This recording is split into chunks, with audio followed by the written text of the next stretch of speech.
Pathology যা হবে সেটা ডিফারেন্সিয়াল হিসাবে থাকবে, সেটা হতেও পারে at the end of the day গিয়ে নাও মিলতে পারে, সেটা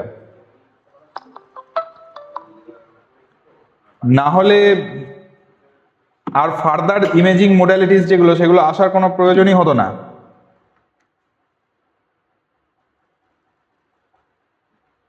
হ্যাঁ সর্বাদা, হ্যাঁ বলো। এক্স রেতে পিন পয়েন্ট করে কোনো প্যাথোলজি বোঝা যায় না, এক্স রেতে শুধুমাত্র শ্যাডোর ডেসক্রিপশন হবে যখনই এক্স রে ইন্টারপ্রিটেশন হবে।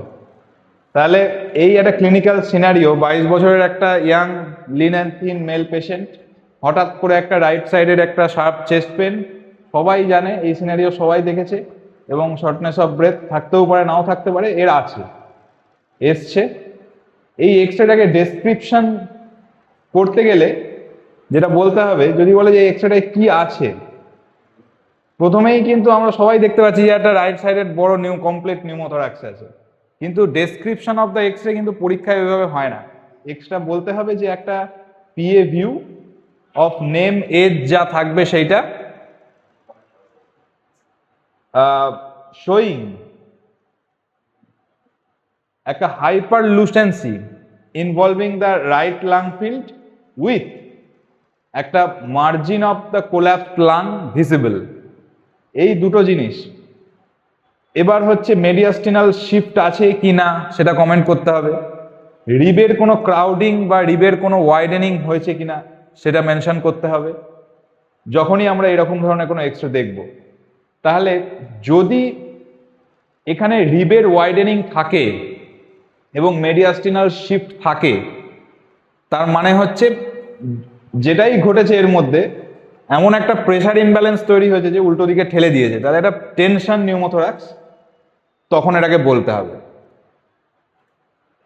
মানে এটাকে নিউমোথোরাক্স বলে স্ট্যাম্প করার পরেই কোয়েশ্চেন আসবে যে তাহলে এটা কি টেনশন নিউমোথোরাক্স না এটা টেনশন নিউমোথোরাক্স নয়, তখন হচ্ছে মেডিয়াস্টিনাল শিফট এবং রিবের ওয়াইডেনিং হয়েছে কিনা সেইটা হচ্ছে টেনশন না টেনশন নয় সেটা উত্তর দেবে।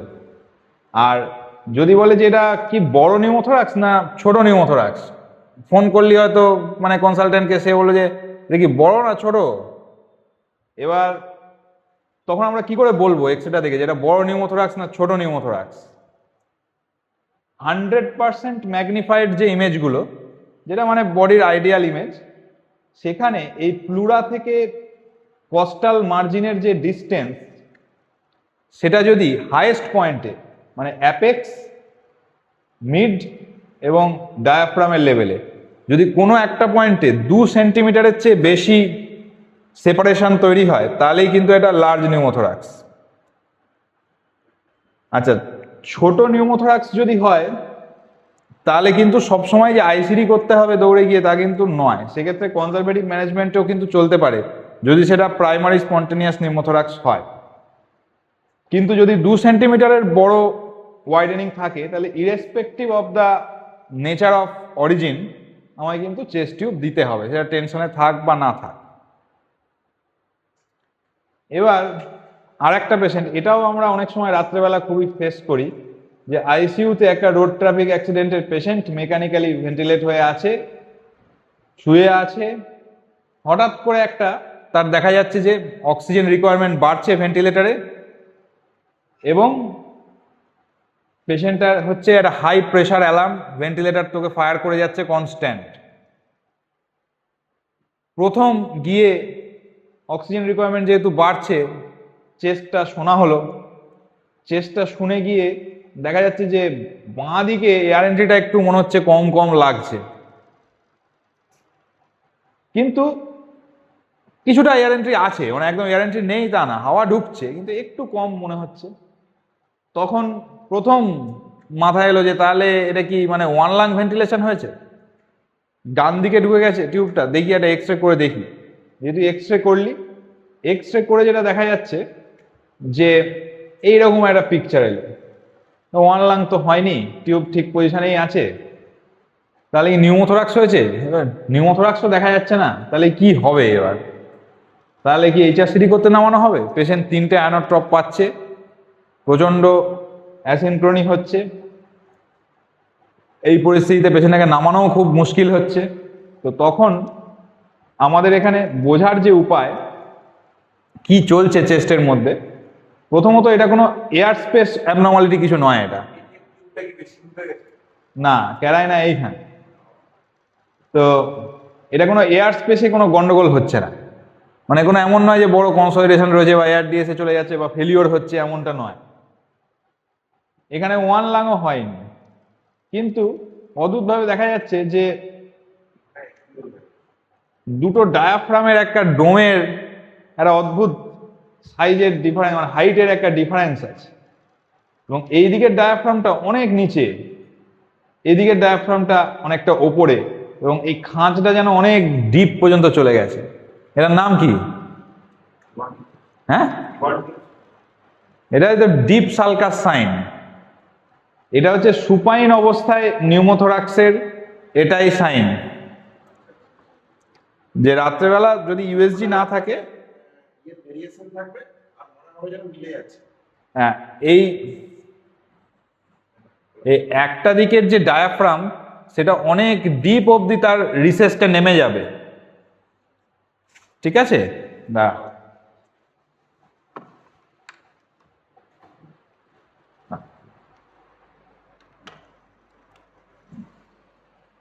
এই একটা দিকের যে ডায়াফ্রাম,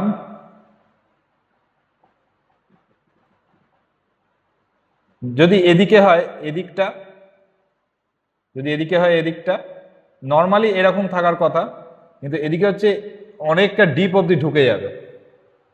এটাকেই বলে ডিপ সালকাস সাইন।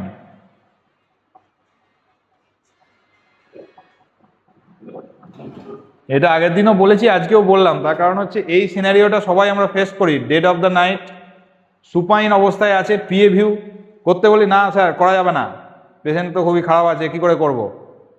পেশেন্ট আয়নোট্রপে আছে, সিটি করতে নামানো যাচ্ছে না, ইউএসজিতে ঠিক বয়ে যাচ্ছে না মেশিনটায় যে স্লাইডিং আছে কি নেই, তো হাতে আছে শুধু একটা এপি ভিউ এক্স রে। তো সেখান থেকে আন্দাজ হচ্ছে যখন এই ডিপ সালকাস দেখা যাবে একটা দিকে, এবার দুদিকেই কারোর আছে এরকম, তখন কিন্তু কমেন্ট করা খুব মুশকিল, তখন দৌড়ে কমেন্ট করা উচিত না। কিন্তু যদি প্রপার ক্লিনিক্যাল সেটিংটা থাকে, যে high pressure alarm ventilator fire করে বিরক্ত করে দিচ্ছে, পেশেন্টটা অক্সিজেন রিকোয়ারমেন্ট হঠাৎ করে অনেক বেড়ে গেল ওভার পিরিয়ড অফ 1 আওয়ার, সঙ্গে পেশেন্ট ডিস্যাচুরেট করছে, সেই অবস্থায় কিন্তু যদি দুদিকেও থাকে ডিপ সালকাস, তাহলে কিন্তু আমাদের ভাবতে হতে পারে যে দুদিকেই নিউমোথোরাক্স হয়ে গেছে কিনা। তো যেদিকে ডিপ সালকাস দেখা যাবে সেই দিকটা থেকে তখন হচ্ছে একটা নিডল দিয়ে ডায়াগনস্টিক একটা অ্যাসপিরেশন করে দেখতে হবে যে ফ্রি এয়ার আসছে কিনা। যদি ফ্রি এয়ার আসে তাহলে benefit of doubt okay ICD দিতেই হবে রাত্রেবেলা, নাহলে আর সকালে মুখ দেখবে না ও। আর বাকি ভেন্টিলেটরি অ্যাডজাস্টমেন্ট যা যা আছে, পিপ কমানো, এগুলো সব করতে হবে। এইবার কেন ডিপ সালকাসটা তৈরি হয়? একটা পেশেন্ট যখন শুয়ে থাকে তখন লাংসটা এইরকম হয়, এরকম শেপে থাকে, তাই তো? এইটা অ্যান্টেরিয়ার, এটা মানে এটা ফ্রন্ট, এটা ব্যাক। এখানে যখন হাওয়া ফাটবে, হাওয়া তো সবচেয়ে ওপরের জায়গাতেই যাবে, এইখানটা এয়ার থাকবে। তাহলে যখন এক্স রে প্রজেকশনটা নেওয়া হবে, এপি ভিউ মানে এদিক থেকে এখানে তলায়, পিঠের তলায় রেখে দিয়েছে, এটা যখন প্রজেক্ট করবে তখন এই বেসের দিকটাতেই তো এয়ারটাকে বেশি পাবে, ও এনকাউন্টার করবে, সেই জন্য সালকাসটাই বেশি রেয়ারিফাইড, বেশি ডিপ হয়ে যায়। এবার পেশেন্টটাকে যদি প্রপ আপ করে দেওয়া হয়, এই পজিশনে প্রপ আপ করে দেওয়া হয়, তখন লাঙের যা পজিশন হবে, তখন আবার নিউমোথোরাক্স দেখা যেতে পারে অ্যাপেক্সের দিকে। কিন্তু সুপাইন এক্সরেতে কখনো অ্যাপেক্সের দিকে নিউমোথোরাক্স খুঁজতে যাওয়া মানেই মিস।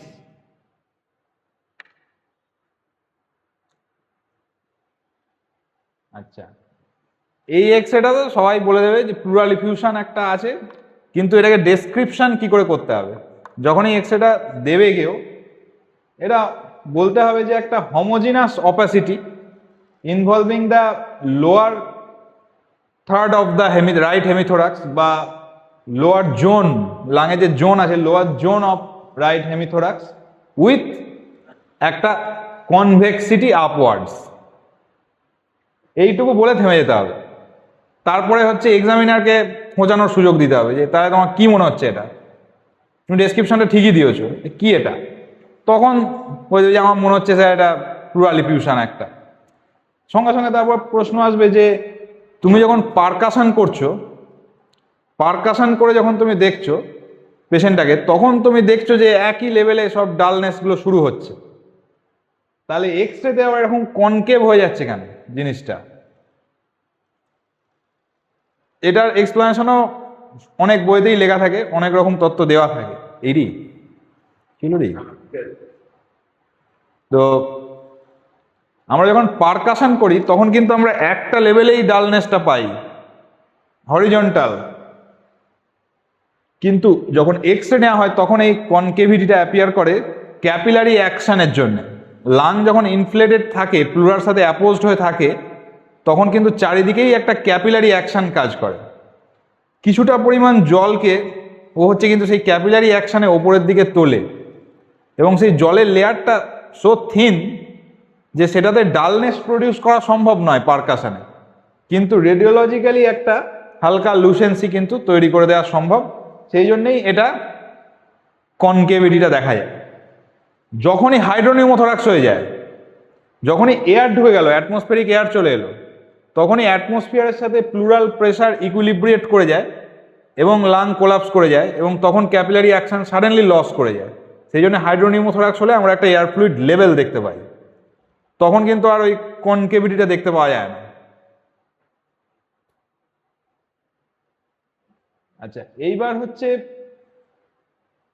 তিনটে জিনিস, এই এক্সরেটাও খুবই কমন, পাওয়া যায় প্রচুর। এই এক্সরেটাকে ডেসক্রাইব করতে হবে, একজন যে কেউ একজন ডেসক্রাইব করতে হবে।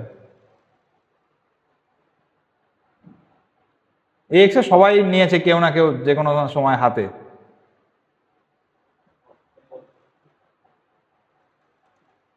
হ্যাঁ, যে কেউ একটা, কি রে ভাই, যে কেউ একটা বললেই তো হবে।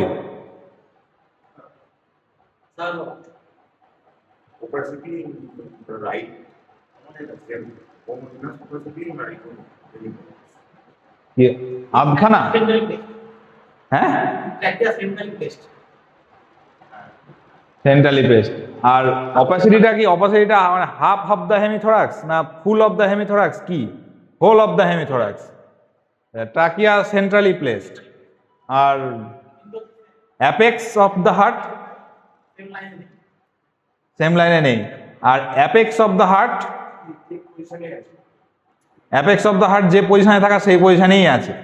তাহলে একটা বিশাল বড় একটা white out hemithorax, whole of the right hemithorax, কিন্তু both upper and lower mediastinum যা পজিশনে থাকার সেই পজিশনেই আছে। যখনই এইরকম একখানা সিচুয়েশন আসবে, তিন রকম সিচুয়েশন হতে পারে, আমি দেখিয়ে দিচ্ছি পর। আর একটা এক্সরে, এইটা কি? আর আপার মেডিয়াস্টিনাম নিয়ে কমেন্ট। ট্রাকিয়া, এইটা যে স্পাইনাস প্রসেস, স্পাইনাস প্রসেসের এদিকে আছে না এদিকে আছে? স্পাইনাস প্রসেসের ডান দিকে আছে না বাঁ দিকে আছে? ট্রাকিয়ার বাঁ দিকে আছে, তার মানে ট্রাকিয়াও সরে গেছে। এ তো সরেই গেছে, পরিষ্কারভাবে সরে গেছে। আর এই সাইডটা সেম। আর একটা সিনারিও,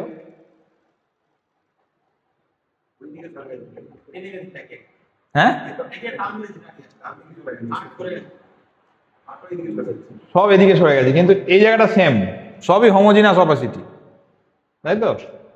এবার আগের একটা সিনারিও, এই আগের যে দুটো সিনারিও, এইটা আর এইটা, এটার জন্য আমি বলি যে এরকম একটা বয়স্ক ভদ্রলোক এলেন, একটা প্রিডমিনেন্টলি ড্রাই কাপ, অ্যাবডোমিনাল ডিসটেনশন লেখা আছে, এটা ছেড়ে প্রিডমিনেন্টলি ড্রাই কাপ, একটা heaviness in the right side of the chest develop করছে, একটা shortness of breadth progressive over a period of 2 to 3 months আমাদের কাছে প্রেজেন্ট করলেন। আমরা পারকাস করলাম, অসকালটেট করলাম। অসকালটেট করে আমরা দেখলাম যে রিডিউসড এয়ার এন্ট্রি ওদিকে, বা এয়ার এন্ট্রি নেই। আমরা ভিআর চেক করলাম, ভোকাল রেজোনেন্স চেক করলাম, দেখলাম ভোকাল রেজোনেন্স কমে গেছে ওদিকে। এবং পারকাস করে দেখলাম, ও বাবা, এত পাথরের মতো একদম স্টোনি ডাল, একদম উপর থেকে নিচে পর্যন্ত। তিনটেতেই একই পেলাম। বারবার বলছি, বাস্তব মাটিতে দাঁড়িয়ে ডাল এবং স্টোনি ডালের মধ্যে পার্থক্য বলতে পারবে এরকম মানুষ কিন্তু খুব কমই আছেন, যে ডাল থেকে এই জায়গাটা স্টোনি ডাল হয়ে গেল, এটা বাস্তব ক্ষেত্রে বলা যায় না খুব।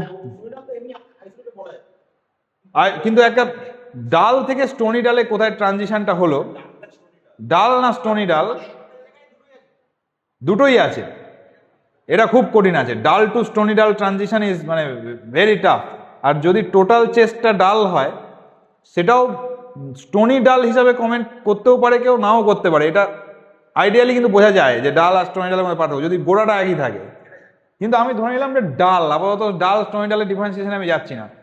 পুরো রাইট সাইডটা ডাল, পুরো রাইট সাইডটা রিডিউসড ভিআর, রিডিউসড ভিএফ, এবং এক্স রে হচ্ছে এইটা এক। তাহলে প্রথম দুটোর সিনারিও এক, যে একটা প্রোগ্রেসিভ অনসেট, একটা ভারী ভাব, শর্টনেস অফ ব্রেথ, একটা কাশি, যেটা প্রিডমিনেন্টলি নন প্রোডাক্টিভ আমাদের কাছে আসছে। আর তৃতীয় যে সেটিংটা, এটা হচ্ছে রাত্রেবেলা সিস্টার বললেন ডাক্তারবাবু ভেন্টিলেটারে খুব অ্যালার্ম দিচ্ছে, পেশেন্টটা রেস্টলেস হয়ে পড়ছে, গিয়ে আবার দেখলি হ্যাঁ হাই প্রেশার অ্যালার্ম দিচ্ছে প্রচণ্ড, চেস্ট শুনতে গেলি, গিয়ে দেখা যাচ্ছে যে রাইট সাইডে কোনো হাওয়াই ঢুকছে না। কিন্তু ঠিকই তো ছিল, সকালবেলা এক্স রে করেছিলাম, রাউন্ডের সময় তো ঠিক ছিল, তাহলে এখন কি হলো? এরকম একটা সিচুয়েশন হঠাৎ করে তৈরি হলো, এক্স রে করেই দেখা যাচ্ছে পুরো সাদা একটা দিক হঠাৎ করে। যা, তাহলে এই দুটো সিচুয়েশনের মধ্যে যে ভিগারোসিটিটা, যে অ্যাকিউটনেস অফ অনসেটের একটা গ্রস পার্থক্য আছে, কিন্তু ঠুকে ঠাকে শুনে একই লাগছে চেস্ট দুটো। তাহলে এই তিনটে এক্স রের মধ্যে কি হতে পারে? এই এক্স রেটার ডিফারেন্সিয়াল কি হবে?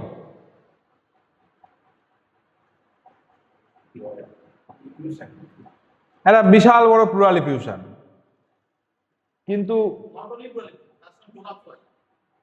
এবার হচ্ছে বিশাল বড় প্লুরাল ইফিউশন হলে তো ঠেলে দিয়ে সরিয়ে দিত এদিকে, যে এই যেমন সরিয়ে দিয়েছে পুরো এদিকে, তাহলে এটাও একটা বড় প্লুরাল ইফিউশন হতে পারে যে সরিয়ে দিয়েছে, এও একটা বড় প্লুরাল ইফিউশন হতে পারে যে সরিয়ে দেয়নি। তাহলে যদি সরিয়ে দেয়নি এরকম একটা সিচুয়েশন থাকে, সেটা কিন্তু বেশি জটিল। তার মানে শুধু ঠেলা নয়, টানারও কেউ একটা আছে ভিতরে, মানে ওই সাদা জিনিসটার মধ্যে আমি দেখতে পাচ্ছি না, কিন্তু এমন কিছু একটা জিনিস আছে যে আবার ওকে টানছে এদিকে, মেডিয়াস্টিনামটাকে ধরে রেখেছে বা সরে যেতে বাধা দিচ্ছে। তাহলে এখানে ডিফারেন্সিয়াল হতে পারে যে একটা massive pleural effusion with underlying একটা অ্যাক্টিভ কোল্যাপস, আন্ডারলাইং একটা অ্যাক্টিভ কোল্যাপস যে হচ্ছে টেনে ধরে রাখছে এদিকে মেডিয়াস্টিনামটাকে। অথবা এই প্লুরাল ইফিউশনটা খুবই লং স্ট্যান্ডিং, খুবই লং স্ট্যান্ডিং, যে কারণে প্লুরা এতটাই থিক হয়ে গেছে, এতটাই থিক এবং এনকেসড, যে এতটা পরিমাণ জলের চাপ কিন্তু ও সহ্য করে নিচ্ছে, মেডিয়াস্টিনামের উপর পড়তে দিচ্ছে না, মেডিয়াস্টিনাম কিন্তু সরছে না। তো তাহলে একটা হতে পারে long standing massive pleural effusion, দ্বিতীয় হতে পারে যে একটা large effusion with collapse underline, কিন্তু প্যাসিভ কোল্যাপস না, অ্যাক্টিভ কোল্যাপস, মানে লাং জল জমলেও তো লাং কোল্যাপস হবে, ও যাবে কোথায় আর, কিন্তু অ্যাক্টিভ রিজর্পশন কোল্যাপস একটা ভিতরে থাকলে তবে একটা টান পড়তে পারে, যে হচ্ছে মেডিয়াস্টিনামটাকে ধরে রাখবে।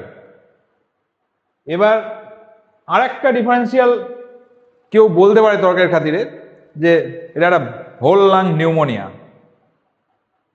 নিউমোনিয়াতে কিন্তু কোনোদিন কোনো মেডিয়াস্টিনাল শিফট হয় না, এবং হোল লাং নিউমোনিয়া এই এক্সরেটা দেখে যদি কেউ বলে, তাকে কিন্তু কেউ ছুঁড়ে ফেলে দেবে না। তাহলে পরবর্তী প্রশ্নটা হবে যে নিউমোনিয়ার এগেনস্টে কি পয়েন্ট আছে এখানে?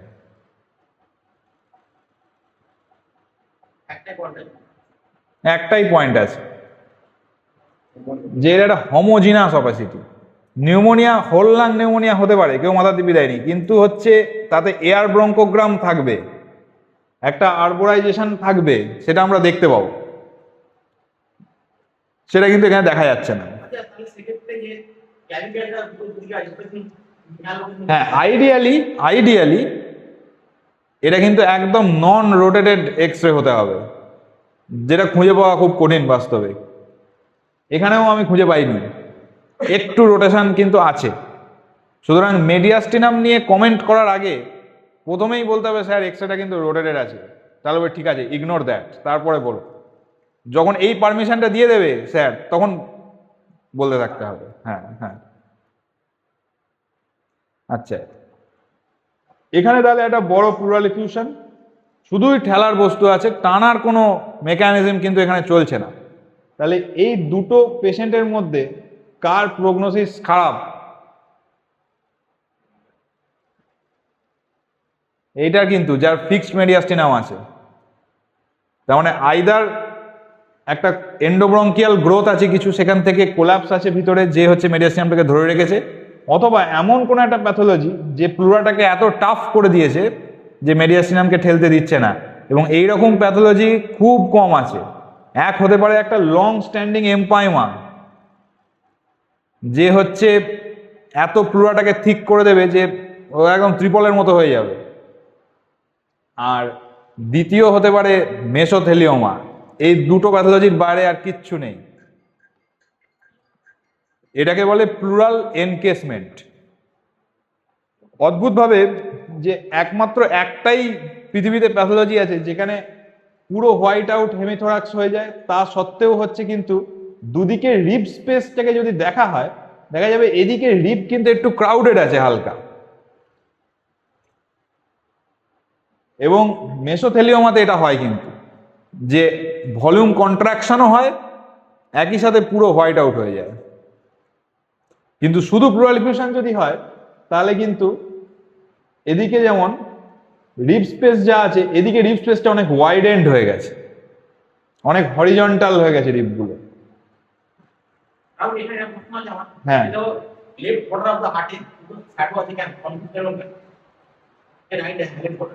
এই জায়গাটা এভিডেন্টলি এখানে পালমোনারি বেটা খুব ফুল আছে, যে পালমোনারি ভেনাস এই পালমোনারি আর্টারি খুব এনগর্জড আছে। এবার সেটা কেন আছে ডিফারেন্সিয়ালের ব্যাপার। যদি এরকম সিচুয়েশন থাকে যে এরকম একটা হোয়াইট আউট হেমিথোরাক্স এবং সঙ্গে হচ্ছে পালমোনারি বেটা এত ফুল আছে, তাহলে কিন্তু কয়েকটা জিনিস ভাবতে হবে। যেমন এক হচ্ছে যে কোনো বড় এম্বোলিজম হয়েছে কিনা। এম্বোলিজম থেকেও কিন্তু কোলাপস এবং ইফিউশন ডেভেলপ করে, কেননা এম্বোলিজম হলেই যে প্রেশার গ্রেডিয়েন্টটা চেঞ্জ হয় প্লুরার মধ্যে, সেখান থেকে কিন্তু জলও বেরিয়ে আসে প্লুরা থেকে, এবং সারফ্যাক্টেন্ট সিনথেসিস কমে যায় বলে অ্যাডালেক্টেসিস হয়ে থাকে বহুদিন লাংটা। তবে এই রকম যদি এত বড় এম্বোলিজম থেকে এরকম হয়ে থাকে তাহলে কিন্তু সেই পেশেন্টের মধ্যে কোনো এই গ্র্যাজুয়াল অনসেট থাকবে না।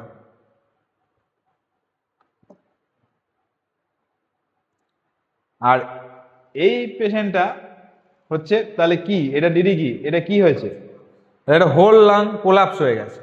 এবং যা সিনারিও দেওয়া হয়েছে সেখানে এটা কি দিয়ে কোলাপস হয়েছে বলে মনে হয়? হ্যাঁ ডান দিক হয়েছে। ডান দিক কোলাপস ফুল হয়ে গেলে কিন্তু ওয়ান লাং বলার আগে একবার ভাবতে হবে, কেননা জোরে ঢোকালে ডান দিকেই যাবে টিউবটা। বাঁ দিকে whole lung collapse one lung এর জন্য হতে পারে, কিন্তু ডান দিকের হোল লাং কোলাপস কিন্তু ইউজুয়ালি ওয়ান লাং এর জন্য হয় না। এবার যদি বলে যে এই পেশেন্টটা সকালেই তো রাউন্ড হয়েছে, সকালের এক্সরে ঠিক ছিল, এখন ঠিক নেই, তাহলে এই কোলাপসটা হতে পারে কোনো ক্লট বা মিউকাস প্লাগিং হয়ে হয়েছে। যদি এই এক্সরেটা নিয়ে কেউ ইয়ারে প্রেজেন্ট করে এবং বিশেষত যদি একটু বয়স কম হয়, তাহলে সবার আগে ভাবতে হবে ফরেন বডি। একটু টডলার টু 18-র নিচে এরকম, তাহলেই হচ্ছে ফরেন বডি ভাবতে হবে যদি ইয়ারে আসে এরকম এক্সরে নিয়ে এবং সকালেই ঠিক ছিল।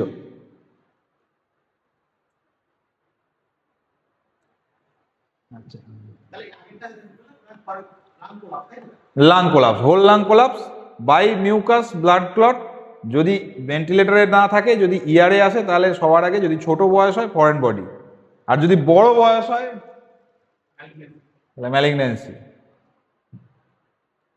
আচ্ছা, এবার হচ্ছে কিছু হোমোজিনাস অপাসিটি লাংয়ের সিনারিওটা। 58 বছর বয়সী প্রোগ্রেসিভ কাফ, হিমোপটিস হচ্ছে 2 মাস ধরে টুকটুক করে, ক্রনিক স্মোকার, এরকম একটা শ্যাডো নিয়ে চলে এলো। এটা কি হয়েছে?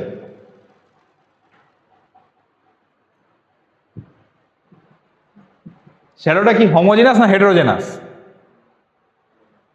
হোমোজিনাস। শ্যাডোটার বর্ডারটা কি খুব ব্লারি নাকি শার্প বর্ডার? শার্প বর্ডার, একটা হোমোজিনাস একটা অপাসিটি, আবার গ্র্যাভিটির এগেনস্টে আছে, অ্যাপেক্সের দিকে আছে, তলার দিকে নেই। অ্যাপেক্সে আবার একটা লুসেন্ট জায়গা আছে, ওটাকে মানে ব্যাখ্যা করা বেশ কঠিন, ওটা বলছি। প্রথমে ওইটুকু বলতে পারলেই হবে, একটা Lucent opacity, sharp margin, fanning out from hilum involving the upper zone of right lung with central থেকে একটু শিফট হয়েছে টুয়ার্ডস দ্য লেফট, কিন্তু ট্রাকিয়া না, বলা কঠিন না, এটা কিন্তু বলা যাবে। তার কারণ হচ্ছে স্পাইনাস প্রসেসের ডান দিকেই কিন্তু চলে গেছে এয়ার কলামটা। আইডিয়ালি দুদিকে ইকুইডিস্টেন্ট থাকা উচিত, যদিও বলতে পারো টু সাম এক্সটেন্ট রোটেশন আছে। এটার পসিবল কারণ কি কি হতে পারে? যদি কেউ বলে যে রাইট আপার লোব নিউমোনিয়া, দাঁড়াবে কিন্তু। যদি কেউ বলে যে একটা আপার লোবের এনসিস্টেড প্লুরাল ইফিউশন, দাঁড়াবে কিন্তু, কেউ কিন্তু ফেলে দিতে পারবে না। কেউ যদি বলে আপার লোব কোল্যাপস, এটাও কিন্তু দাঁড়াবে।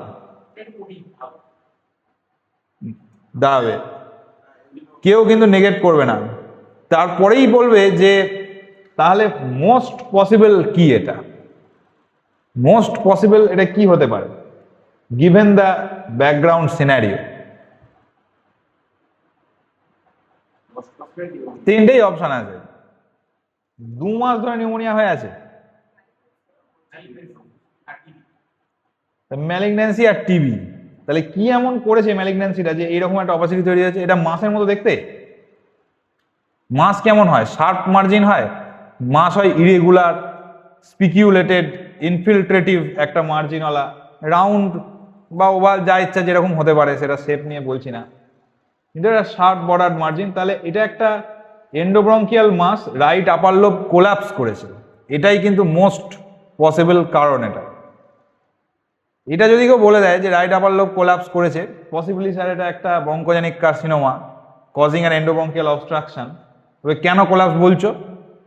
তখন বলতে হবে কোলাপসের যে ডেফিনেশন সেটা হচ্ছে যে একটা হোমোজিনাস শার্প বর্ডার একটা ফ্যান্ড আউট অপাসিটি তৈরি হবে with displacement of vessels and fishers.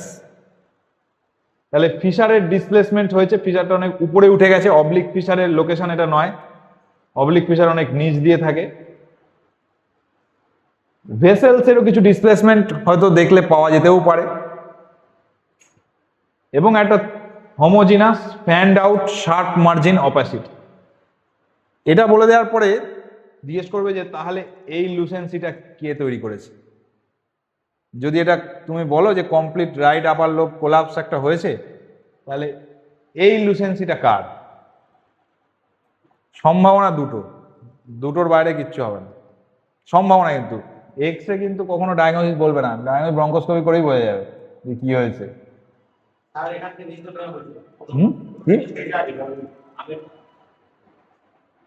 আচ্ছা, তাহলে এই যে রিম অফ এয়ারটা, আগের দিন আমি একটা সাইন বলেছিলাম, মনে আছে মনে হয়, এটা হচ্ছে লুপ সিচেল সাইন। এক সেকেন্ড, হ্যালো, হ্যাঁ বলুন। আচ্ছা, তো লুপ সিচেল সাইন বলে একটা সাইন আমি বলেছিলাম, যেখানে এই অ্যাওটিক নাকেলের চারিদিকে একটা লুসেন্ট এয়ার শ্যাডো থাকে লেফট আপার লোব কোল্যাপস হলে। সেম জিনিস রাইট আপার লোব কোল্যাপস হলেও থাকতে পারে, একটা লুসেন্সি। এখানে ডান দিকে অ্যাওটার নাকেল নেই, তাই নাকেলের চারিদিকে নেই, কিন্তু একটা লুসেন্সি আছে। এই লুসেন্সিটা তৈরি করতে পারে দুটো জিনিস। একটা হচ্ছে herniated apical segment of the lower lobe, এত উঁচুতে, ভাবনা চিন্তা করার চেয়ে বাইরে। আর একটা হতে পারে যে probably it is a segmental collapse, দুটো কথা বলতে হবে যে sir probably it is a segmental collapse. যদি বলে আর কিছু হতে পারে, আমি বলে দিলাম complete collapse, complete right upper lobe occlusion. তাহলে প্রবাবল এক্সপ্লেনেশন হচ্ছে herniated apical segment of the right lower lobe এই লুসেন্সিটা তৈরি করে।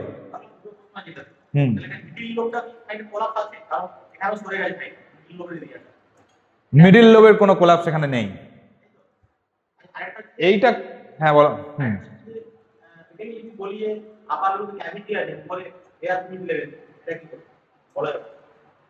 ক্যাভিটি, ক্যাভিটি তো দেখা যাচ্ছে না। এই জায়গাটা বলছো, এই জায়গাটা সেম জিনিস তো এদিকেও আছে একটা। এটা ফার্স্ট রিবের ইনার মার্জিন দিয়ে এই তৈরি হয়েছে, এটা ক্যাভিটি না। দেখলেই বুঝতে হবে, হয়তো প্রজেকশনে যাবে না, তোমার সামনে থাকলে তুমি বুঝতে পারবে এটা ক্যাভিটি না। আচ্ছা, এইবার যেটা অনুপমদা চাইছিল, এটা তাহলে কি হয়েছে? অ্যাপারেন্টলি অনেকে দেখে এটা মিসও করে দিতে পারে যদি শুধু এক্সরেটা বলা হয়। কি গন্ডগোল আছে এক্সরেটাতে? রিপিটেডলি একটা middle aged female chest infection হচ্ছে, ঘর ঘর করছে সব সময়, বারবার চলে আসছে। ভ্যাকসিন নেবেন তো, ভ্যাকসিনটা কেন নেননি? ভ্যাকসিন নেওয়া আছে তাও হচ্ছে, বারবার আসছে। আগে টিবি হয়েছিল, বংশে টিবি আছে না? বংশে কোনো টিবি নেই। কি আছে এক্সরেটাতে? কেউ যদি কেউ এনলাইট করতে পারে?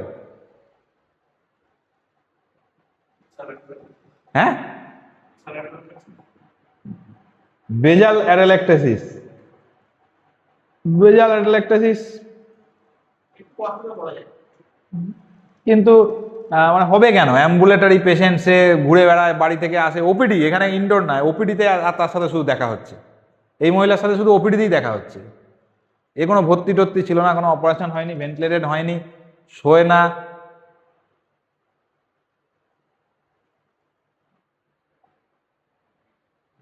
কিছু অ্যাবনর্মাল আছে না নেই?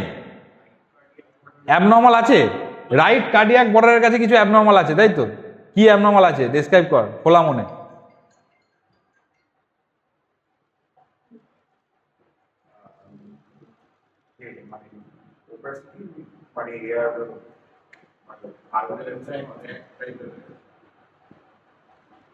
এই এই একটা অপাসিটি আছে এখানে, তাই তো? যথেষ্ট যথেষ্ট, একটা অপাসিটি আছে, রাইট কার্ডিয়াক বর্ডারে একটা অপাসিটি আছে। অপাসিটিটা কিরকম একটু বলা যাবে? একটু বলা যাবে কিরকম অপাসিটি? হ্যাঁ, আচ্ছা, হেটেরোজেনাস মনে হচ্ছে। যে অপাসিটিটা বর্ডারটা কেমন একটু বলা যাবে? কোন জায়গাটায় বর্ডারটা লাগছে একটুখানি পয়েন্ট করে দেখাতো।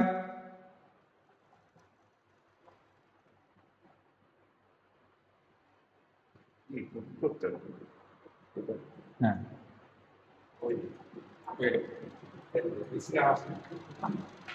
এই তো লালটা, দেখা কোন জায়গায় বর্ডারটা দেখা যাচ্ছে বলতো?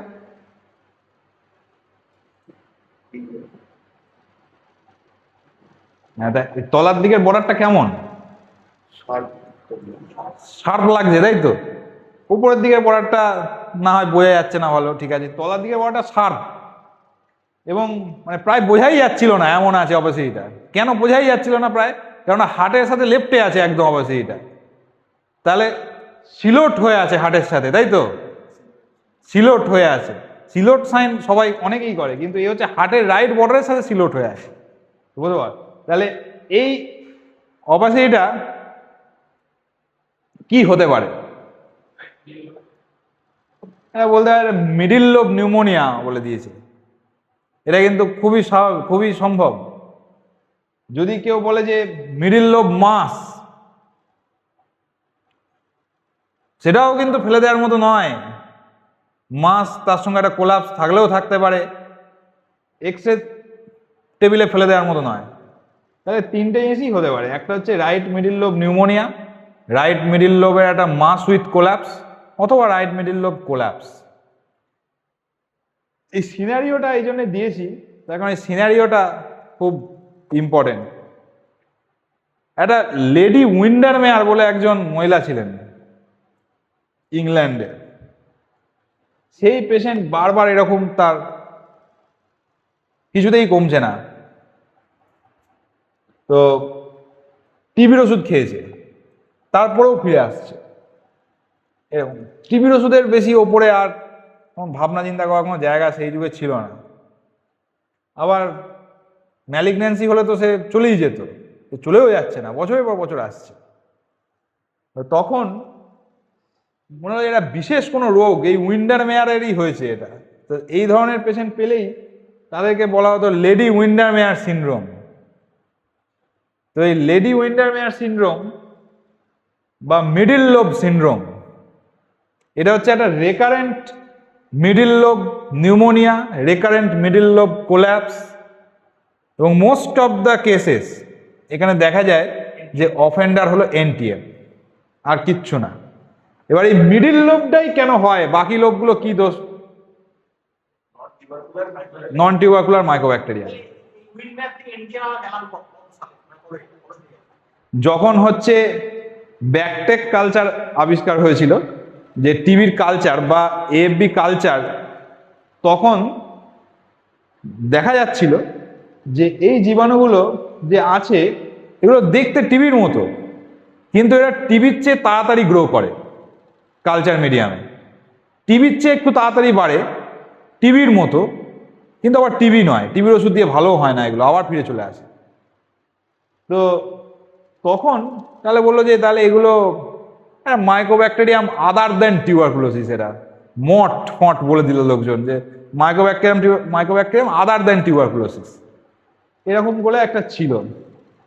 তারপরে ব্যাকটেক কালচার যখন এলো, লিকুইড কালচার, তখন এগুলোর স্পিসিস আইডেন্টিফিকেশন করার চেষ্টা করা হলো মরফোলজিক্যালি দেখে বিশাল কিছু সাকসেস পাওয়া গেল না। দুটো গ্রস ভাগে ভাগ করা গেল তাদেরকে, যে একটা র্যাপিড গ্রোয়ার আর একটা স্লো গ্রোয়ার, এর বেশি বলা যাবে না।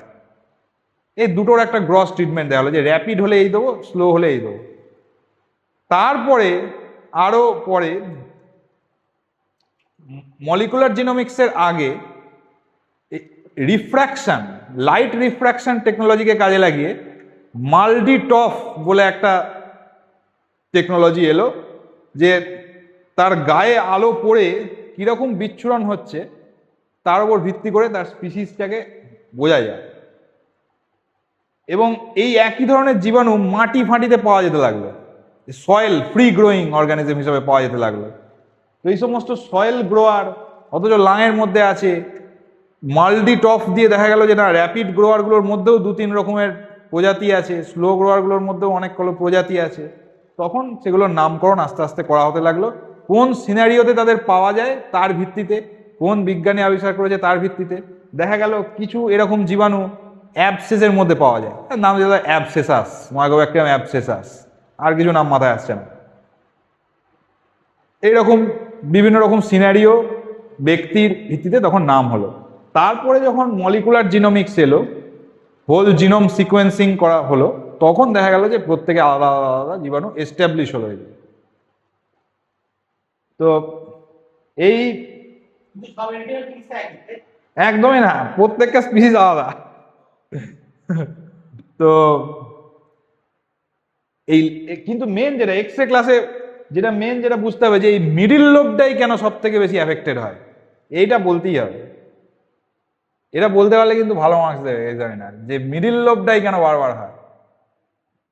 লিঙ্গুলাটা তো হয় না, লিঙ্গুলাও হয় কিন্তু মিডিল লোব বেশি হয়। মিডিল লোব আর লিঙ্গুলা এই দুটোই বেশি হয়, বাঁয়ে লিঙ্গুলা আর ডাঁয়ের মিডিল লোব। কিন্তু আপার লোবটা তো হয় না, লোয়ার লোবটা তো হয় না।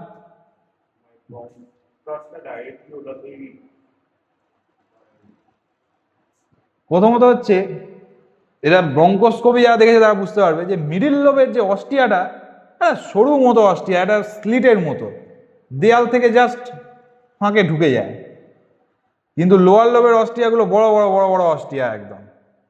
আর মিডিল লোবের ভিতরে যাও বা ব্রঙ্কোস্কোপ দেখা হলো, দেখা গেলো লম্বা, অনেক লম্বা দিয়ে দুটো সাব অস্টিয়া।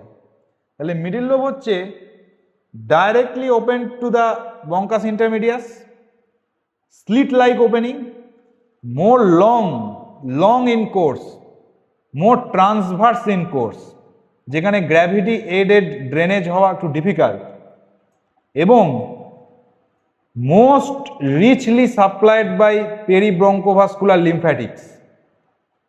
সামান্য ইনফ্লামেশন যদি মিডিল লোবে হয় তাহলে ওই যে লিম্ফোভাস্কুলার যে স্ট্রাকচারগুলো এত এনগর্জড হয়, একই ন্যারো খুব ওপেনিংটা, ওই লিম্ফোভাস্কুলার এনগর্জমেন্টের জন্য আরো ন্যারো হয়ে যায় অস্টিয়াটা। এই জন্য mucus retention is the most in middle lobe and lingula. তাহলে লিঙ্গুলার চেয়ে কেন মিডিল লোবে বেশি হয়? এটা পস্টুলেট। অনেকে বলে যে লেফট হার্টের পালসেশন ইটসেলফ লিঙ্গুলার ড্রেনেজকে হেল্প করে, যেটা রাইট মিডিল লোবে সম্ভব না। সেই জন্য রাইট মিডিল লোব হচ্ছে mostly affected by this things. হ্যাঁ, ঢুকে যায় এবং রিটেন্ড হয়ে যায়, লম্বা গ্র্যাভিটির এগেনস্টে রিচলি লিম্ফোভাস্কুলার সাপ্লাই, তার জন্য রিটেন হয়ে যায়।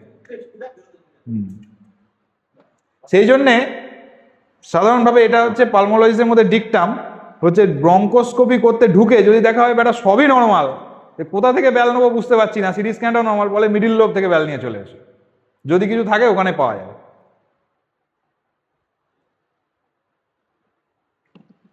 তাহলে এবার এই পেশেন্ট সিওপিডি, স্মোকার, খুবই হাইপার ইনফ্লেটেড লাং দুদিকে, কিছু অ্যাবনর্মাল আছে? কোথায়? তার ডান দিকে, এদিকে হার্ট বর্ডার, তার সাথে আবার একটা শার্প লাইন চলে এসছে এখানে। এটা কিন্তু ডেসক্রিপশন করতে গেলে বলতে হবে যে একটা sharp homogeneous opacity producing a double heart border on the right side এবং siloted with diaphragm। হার্টের সাথে সিলোটেড নয়, কিন্তু হার্টের সাথে সিলোটেড হলে দেখাই যেত না ওটাকে, ও কিন্তু ডায়াফ্রামের সাথে সিলোটেড। ডেনসিটিটা ডায়াফ্রামের সমান, হার্টের সমান নয়। তাহলে এটাও কিন্তু একটা ক্ষেত্রেই হতে পারে, এটা ডিডি কিছু হবে না, একটাই হবে প্যাথোলজি। গেস দ্য প্যাথোলজি যদি বলে তাহলে একমাত্র একভাবেই এটা সম্ভব, এটা হচ্ছে right lower lobe collapse, lower lobe segmental collapse, বেজাল সেগমেন্টাল কোল্যাপস। যদি কেউ প্রশ্ন করে যে রাইট লোয়ার লোবে একমাত্র একটাই সেগমেন্ট যেটা কোল্যাপস করলে ডায়াফ্রামের সাথে সিলোডিং হয় না, সেটা হলো apical segment of the right lower lobe. আর বাকি অল বেজাল সেগমেন্ট কোল্যাপস হলে বেজাল সেগমেন্টাল কোল্যাপস। অ্যাপাইকাল সেগমেন্ট হলে সেটা কিন্তু এইখানে অপাসিটি থাকতো, হাইলামে, মিডিল লোবের মতোই হয়, শুধু হাইলামে অপাসিটিটা থাকবে।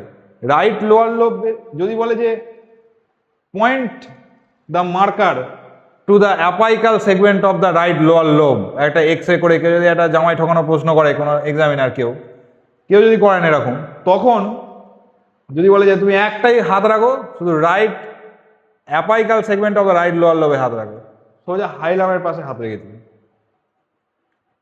হাইলামের পিছনে রাইট সাইডের লোয়ার লোবের অ্যাপাইকাল সেগমেন্ট থাকে। সেম জিনিস এইদিকে, তাহলে বলবি এটা একটা হোমোজিনাস অপাসিটি, একটা লেফট সাইডে producing double contour of the left heart border এবং সিলোটেড উইথ দ্য ডায়াফ্রাম। তাহলে এটা হচ্ছে লেফট সাইডেড বেজাল সেগমেন্টাল কোল্যাপস। তাহলে আমরা আপাতভাবে এক্সরেটা কিন্তু যদি দেখি, আমরা এই পজিশনটার মধ্যে কি আছে এটার দিকেও কিন্তু লক্ষ্য রাখতে হবে, যে হার্টের বর্ডারগুলো একটা না দুটো কিরকম দেখা যাচ্ছে সেটা কিন্তু দেখতে হবে। শুধু লাঙের প্যারেনকাইমাটা ক্লিয়ার আছে এটা করলে কিন্তু হবে না, ক্লিয়ারই থাকবে, কানে শুনেও ক্লিয়ার থাকবে, এটা একদম কিচ্ছু হয়ে যাবে না, আমি বলে দিলাম।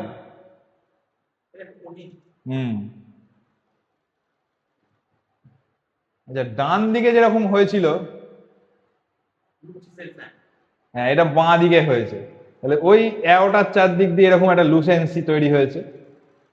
তাহলে এটাই ভাবার বিষয় যে যদি apical segment of the lower lobes, be it right be it left, সেটা যদি হাইলামের লেভেলে থাকে নর্মালি, এত ওপরে কি করে চলে গেল?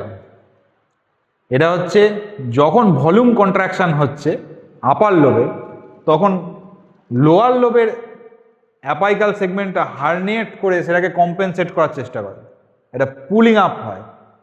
কোলাপসের সংজ্ঞাতেই আছে যে বোয়িং অফ ফিশার্স হবে, ডিসপ্লেসমেন্ট অফ দ্য ভেসেলস হবে। তো সেই বোয়িং অফ ফিশার হয়ে কিন্তু apical segment of the left lower lobe এত উপরে উঠে যায়, এবং যেহেতু এদিকে নাকেল আছে, সেই নাকেলের এগেনস্টে আরো সুন্দর সেটাকে দেখা যায়। সেই জন্য নেমড সাইনটা বাঁ দিকেই আছে, লুপ সিচেল সাইন, কিন্তু ডায়েও এটা দেখতে পাওয়া যায়। এটা হচ্ছে আপার লোব কোলাপস, লেফট আপার লোব কোলাপস। কি হবে সেটা যেহেতু লাংসের ক্ষেত্রে কি আছে, আপার লোব এরকম সামনের দিকে আর লোয়ার লোবটা দেখা যায় পিছনের দিকে। আমি যেটা মনে রাখি, যেহেতু হোয়াইট হয়ে যায় মুখের দেখা যায়, ঠিক আছে, এর তাহলে এটা আপার লোব, কারণ এখন দেখা যাচ্ছে পিছনের লোব দেখা যায়, ঠিক আছে। আর যদি লোয়ার লোব কোলাপস হয়, লাংটা এমনই থাকবে বোঝা যাবে একদম। তার কারণ হচ্ছে মেন, আমি ডিকটাম বলে দিচ্ছি, সামনে থেকে যদি চেস্ট কারো শুনিস কোনো পেশেন্টের, তাহলে তুই শুধু আপার লোবটাই শুনবি। পিছন থেকে যদি চেস্ট শুনিস, তাহলে মূলত লোয়ার লোবটা শুনবি আর একটু আপার লোব শোনা গেল।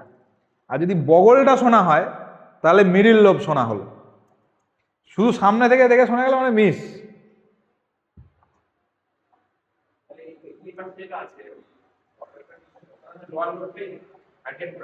লোয়ার লোবটাই হার্নিয়েট করে উঠে গেছে, অ্যাপেক্স অবধি চলে গেছে।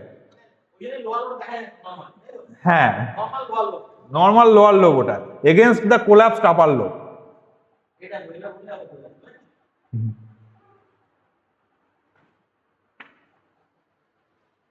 40 বছরের লোক ওপিডিতে আসছে, একটা প্লুরাইটিক চেস্ট পেন হচ্ছে।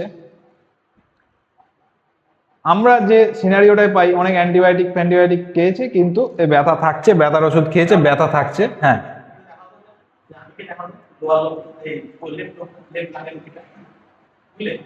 কি লেফট? ও আচ্ছা আচ্ছা, বলে দিচ্ছি।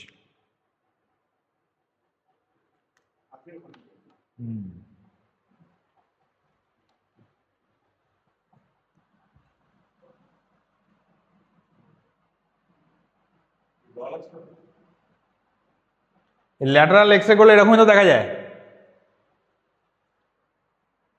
অবলিক ফিশার থাকে এইরকম, লেফট লাং হচ্ছে এইরকম, ঠিক আছে।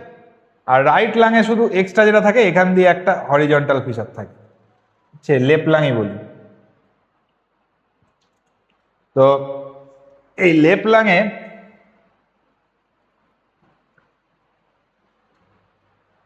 এইটা হচ্ছে আপার লোব, এই জায়গাটা লিঙ্গুলা, এই জায়গাটা লোয়ার লোব।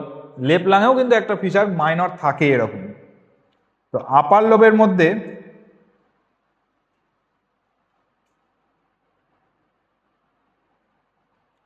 অ্যাপাইকাল, অ্যান্টেরিয়ার, পোস্টেরিয়ার, তিনটে সেগমেন্ট আছে। অ্যাপাইকাল, অ্যান্টেরিয়ার, পোস্টেরিয়ার। লিঙ্গুলার মধ্যে দুটো সেগমেন্ট আছে, একটা সুপেরো ল্যাটারাল, একটা infero medial, superior inferior lingula. আর লোয়ার লোবটা এইভাবে ডিস্ট্রিবিউটেড, ঠিক আছে। এটা হচ্ছে ALP, anterior lateral posterior, basal segment of the lower lobes, anterior. আর এইটা হচ্ছে অ্যাপাইকাল।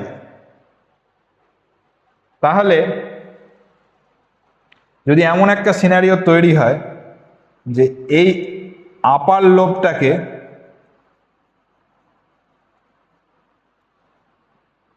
আমি এইটুকু করে দিয়েছি, ভলিউম কমে গেছে, কোলাপস হয়ে গেছে, তখন এই যে অ্যাপাইকাল সেগমেন্ট অলরেডি খোঁচাচ্ছে ওপরে, তাহলে এ তো ভলিউমটা কম্পেনসেট করবে ওপরে, তখন তখন উপরে উঠে গিয়ে এরকম ভাবে ভলিউমটাকে কম্পেনসেট করবে, ঠিক আছে। তখন এটা হবে apical segment of the left lower lobe.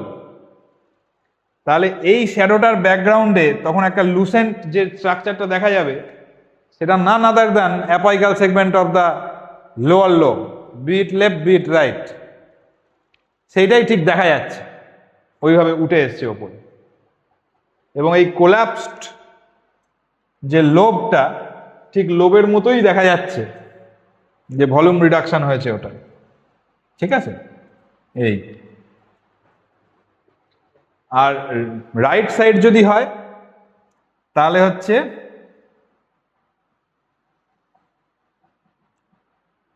Same জিনিস,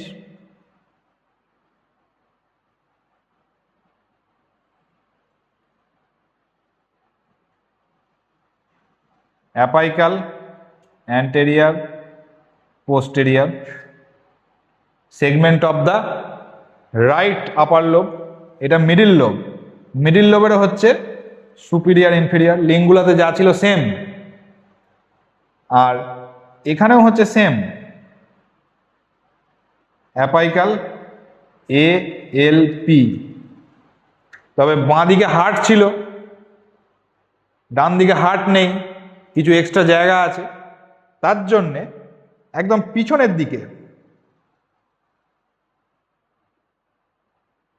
একটা মিডিয়াল সেগমেন্ট আছে, আর কোনো পার্থক্য নেই বাঁ আর ডান লাইন।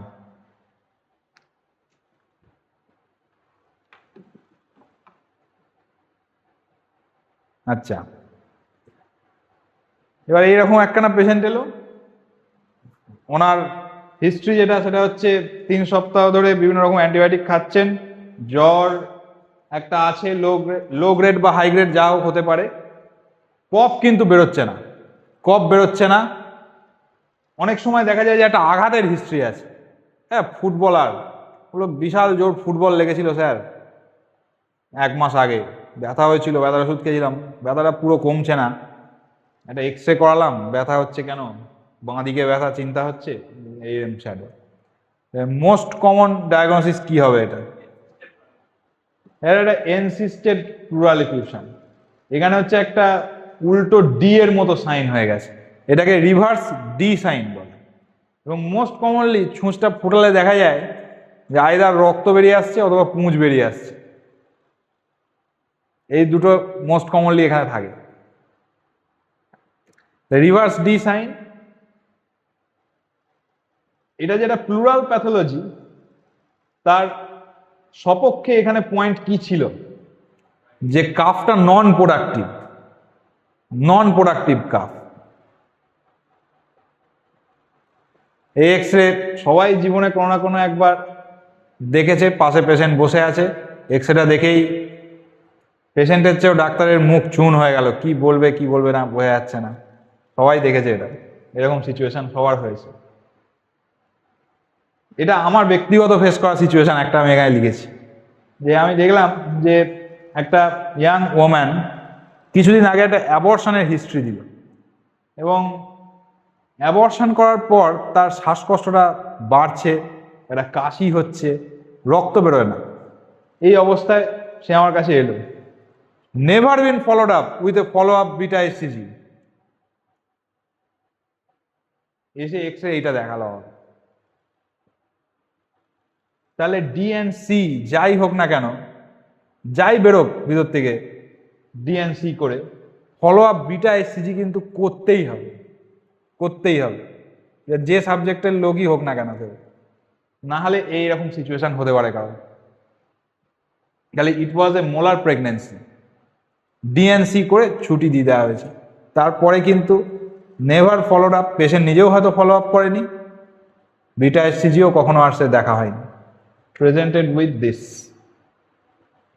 তাহলে এটাকে ডেসক্রিপশন দিতে গেলে আমরা কি বলবো, পারফেক্ট বিশেষণ কি হবে এটা?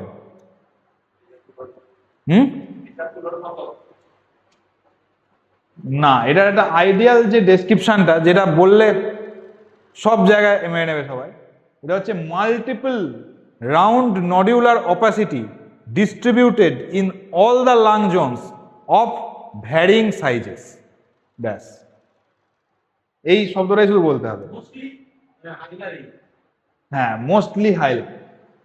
তবে সাধারণভাবে বেশিরভাগ ক্ষেত্রে যত ক্যানন বল মেটসের এক্সরে জীবনে দেখা হোক না কেন, সব যেটা দেখা যায় যেটা অ্যাপাইকো বেজাল গ্রেডিয়েন্ট দেখতে পাওয়া যায়, বেসের দিকে বেশি দেখতে পাওয়া যায়, এখানেও কিছুটা তাই আছে। কেমন বল এটা হ্যাঁ কি বলি কেমন বল আপনি বলে ক্যানন বল বলা যেতে পারে, আপত্তি নেই কিছু। তখন না আসলে তুমি সব বলে দিলে তারপর আরো জটিল প্রশ্ন আসবে। এইটা বলার পর তখন এক্সামিনার বলবে তাহলে এটা কি কোনো নাম আছে, এটাকে কি বলে, এটাকে কি বলে কি বলে করে দেবো, এটা ক্যানন বল মেটাস্টেসিস। তাহলে একটা প্রশ্ন তোমার এখানে মারা হয়ে গেল। না আপনি পরীক্ষা দেবো না তাই তো এইখানে এটাই নিয়ম। আর বেজাল গ্রেডিয়েন্টটা কেন তৈরি হয় সেটার পরে জিজ্ঞেস করে, তার কারণ বেসে ব্লাড সাপ্লাই বেশি, তাই মেটাস্টেসিসও বেশি। এটাও তাই। এই অপাসিটি গুলো নডুলার, সেটা বুঝতে পারা যাচ্ছে তো নাকি? সবাই বুঝতে পারছে তো যে অপাসিটি নডুলার? হ্যাঁ, এয়ার স্পেস নডুলার অপাসিটিস। পার্টিকুলার বল এই না বন্ধা, এটা নিয়ে আইবো একটা এক সময় আমরা এমন ফাইন মিলিয়ারিও পেয়েছি যেগুলোকে দেখে মনে হবে যে মানে নর্মাল এক্সরে আছে। আমি এটা বলে দিচ্ছি এমনি একটা ট্রিক, যেটা মিলিয়ারি মডেলিং, এটা এ নিয়ে কোনো সন্দেহ নেই। মিলিয়ারি মডেলিং এরও একটা অ্যাপাইকোবেজাল গ্রেডিয়েন্ট হয়, সব ক্ষেত্রে বোঝা যায় না। Sometimes miliary modellings are so fine that very hard to demonstrate on X-ray. সেগুলোকে ক্রিপ্টিক মিলিয়ারি বলে, মানে ভৌতিক আর কি, ক্রিপ্টিক। তো দেখার উপায় হচ্ছে রিবের এগেনস্টে দেখতে হবে। যেখান দিয়ে রিবটা রান করছে, পোস্টেরিয়ার রিবটা, সেই রিবের ভেতরে লাং প্যারেনকাইমাটা কেমন যেটুকু দেখা যাচ্ছে সেইটার দিকে লক্ষ্য রাখতে হবে, তাহলে কিন্তু মিলিয়ারি ধরা পড়বে। আর প্রথম প্রথম মানে মিলিয়ারি অনেক সময় মিসড হয়, মিলিয়ারি বোঝা যায় না এক্সরেতে। এতটা কোর্স হলে বোঝা যাবে, যদি ফাইন মিলিয়ারি হয়। আরো ফাইন মিলিয়ারিগুলোর ক্ষেত্রে প্রথমে দেখতে হবে যে ইজ সামথিং অড, চোখে একটা সামথিং অড এই কম্পোনেন্টটা কিন্তু পড়ে, এটাই কিন্তু হাঞ্চ।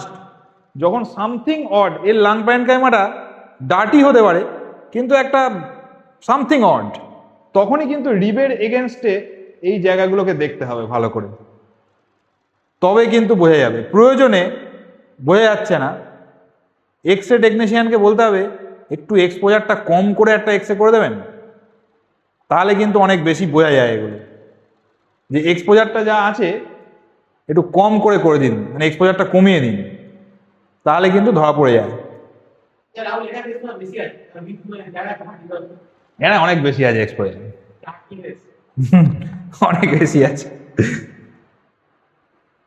আচ্ছা, difficult to treat asthma patient, প্রচুর এমডিআই নিচ্ছে, প্রচুর স্টেরয়েড খাচ্ছে, হলুদ হলুদ গাদা গাদা কফ তুলতে তুলতে এসছে, চেস্টে বসিয়ে দেখা গেল দুদিকে কান পাতা দেয়, মনে হচ্ছে মেশিন চলছে, এমন ক্রেপিটেশন।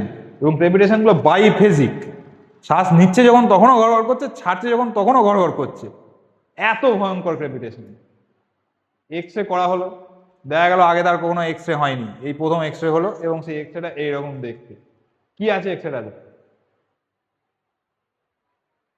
অ্যাবনর্মাল তো নাকি? অ্যাবনর্মাল তো।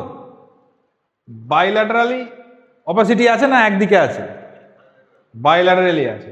অপাসিটি গুলো পেরিফেরির দিকে বেশি না সেন্টারের দিকে বেশি? সেন্টারের দিকে বেশি। অপাসিটি গুলো রাউন্ড, তাই তো? রাউন্ড অপাসিটিস, মাল্টিপল রাউন্ড অপাসিটিস আছে। অপাসিটি গুলোর মধ্যে আবার একটু ফ্লুইড লেভেলও আছে, এয়ার ফ্লুইড লেভেলও আছে। তাহলে multiple central cystic opacities with internal air fluid levels. কি হতে পারে? এবার এক্সামিনার বলো কি হতে পারে বলো। যদি কেউ এটার উত্তরে বলে মাল্টিপল লাং অ্যাবসেস স্যার, তাই কিন্তু সে কিন্তু ঠিক, মাল্টিপল লাং অ্যাবসেস এটা হতে পারে না। অ্যাবসেস ক্যান যে কেউ করতে পারে, ফাঙ্গাস করতে পারে, টিবি করতে পারে, ব্যাকটেরিয়া করতে পারে, যা ইচ্ছা হতে পারে। তারপর কমপ্লিট টেস্ট পাই গেলি হ্যাঁ, এবার ক্লিনিক্যালি তখন এবার বলো যে ঠিক আছে lung abscess, multiple lung abscess হতে পারে। এই যে বাইফেজিক ক্রেপিটেশন শোনা যাচ্ছে এত, তাহলে কি বলবে? তুমি কি কিছু মডিফাই করবে ডায়াগনোসিস? সার্কুলার তখন হচ্ছে বলতে হবে যে তাহলে আর একটা ডায়াগনোসিস হচ্ছে আমার স্যার মাল্টিপল সিস্টিক ব্রঙ্কিয়েক্টেসিস। তাহলে এয়ার ফ্লুইড লেভেলগুলো কেন এলো জিজ্ঞেস করবে, তখন বলতে হবে যে এত ইনফেক্টেড যে ব্রঙ্কিয়েক্টেসিসগুলোর মধ্যে এয়ার ফ্লুইড লেভেল দেখা যাচ্ছে। তারপর এতদূর যদি বলে দেওয়া যায় তখন বলবে যে যারা ডিফিকাল্ট টু ট্রিট অ্যাজমা, এত এরকম ব্রঙ্কিয়েক্টেসিস হয়ে গেল, সব অ্যাজমা এরকম হয়, সব অ্যাজমা পেশেন্টের এত বড় বড় ব্রঙ্কিয়েক্টেসিস হয়ে আসে। পশ্চিমের দেশ হলে, পূর্বের দেশ হলে post infective most common. Next কেন পোস্ট টিবি, বারবার স্টেরয়েড খায় স্যার, কন্ট্রোল হয় না, এতবার স্টেরয়েড খেতে হয়। আর নেক্সট এবিপি, এবিপি অবধি চলে গেলে ব্যাস। আবার একটা এরকম এক্সরে, এও হচ্ছে একটা অ্যাজমা পেশেন্ট, ইনি প্রচন্ড হুইজিং, কাশি এবং কেশে পেশেন্ট একটাই জিনিস বলছে যে কেশে স্যার যে কফটা বেরোচ্ছে সেই কফটা চাউমিনের মতো লম্বা হয়ে যাচ্ছে কিন্তু ছিঁড়ছে না, এত জেলির মতো কফ, জেলির মতো কফ বেরোচ্ছে।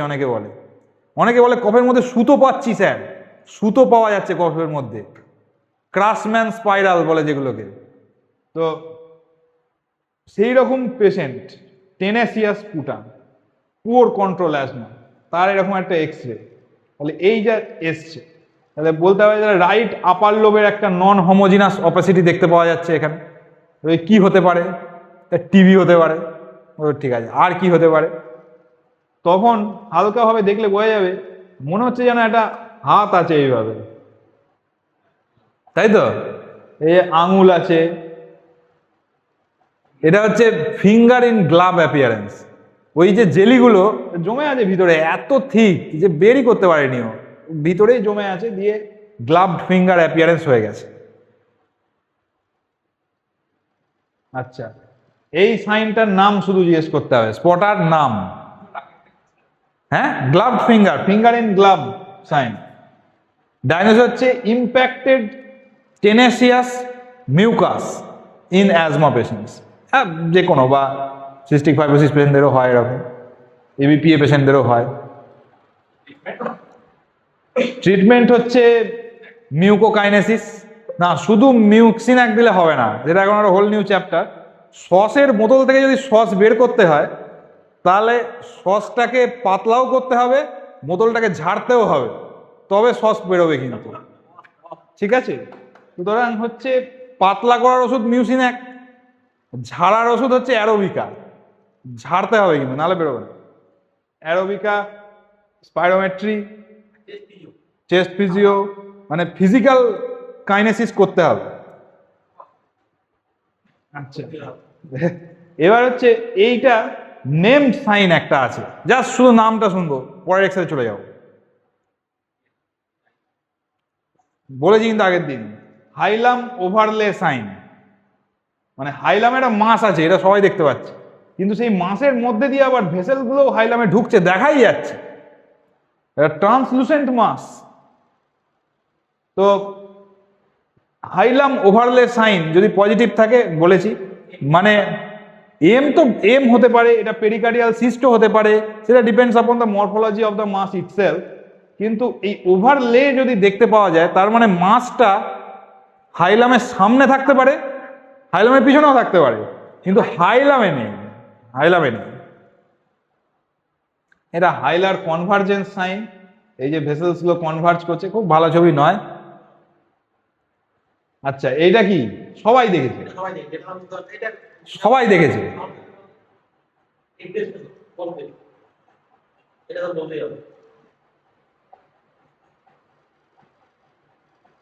জোনে জোনে দেখেছে, মানে মুখে মুখে ঘুরে এক্সরে।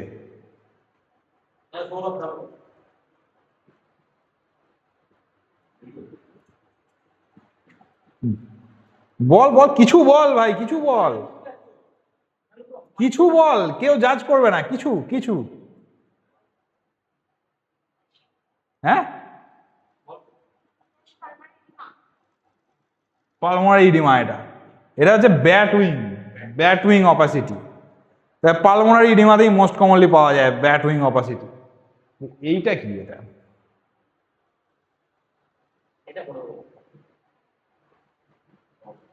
তাহলে এখানে আবার মানে পালমোনারি এডিমাতে অপাসিটি গুলো ছিল সেন্ট্রাল, এখানে আবার সেন্টারটা ছাড় আছে, পেরিফেরিতে আছে।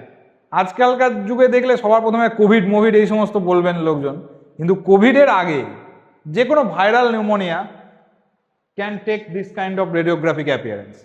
কিন্তু ক্লাসিক্যাল যেটা এক্সামিনাররা জানতে চান যে এরকম যদি পেরিফেরাল অপাসিটি হয়, তার সঙ্গে একটা সিনারিও দিল যে এরকম একটা ওম্যান অ্যাজমা পুয়ার কন্ট্রোল, জ্বর আসছে, কনস্টিটিউশনাল সিমটম হচ্ছে, তার সঙ্গে নিউমোনিয়ার জন্য অ্যান্টিবায়োটিক পাচ্ছে, সারছে না নিউমোনিয়াটা, এবং ব্লাডে দেখা গেল, যেই ব্লাড টেস্ট করা হলো দেখা গেল যে 20% ইওসিনোফিল আছে, 30% ইওসিনোফিল আছে। তাহলে it is very characteristic of একটাই ডিজিজ, এটা হচ্ছে ক্রনিক ইওসিনোফিলিক নিউমোনিয়া। এটা একটা অর্গানাইজিং নিউমোনিয়া। এটা বলে রাখি যে all organising pneumonia causes peripheral opacities, most of the organising pneumonia. এটা অর্গানাইজিং অথবা AILD হতে পারে, AILD হতে পারে। তো পেরিফেরাল অপাসিটিস, তো এটার নাম হচ্ছে ফটোগ্রাফিক নেগেটিভ পালমোনারি এডিমা। মানে পালমোনারি এডিমার ছবিটাকে যদি ফটোগ্রাফিক নেগেটিভ করে দেওয়া হয়, তাহলে মাঝখানটা কালো, পেরিফেরিটা সাদা হয়ে যাবে। তো সেইটা হচ্ছে ফটোগ্রাফিক নেগেটিভ পালমোনারি এডিমা বলে এটাকে।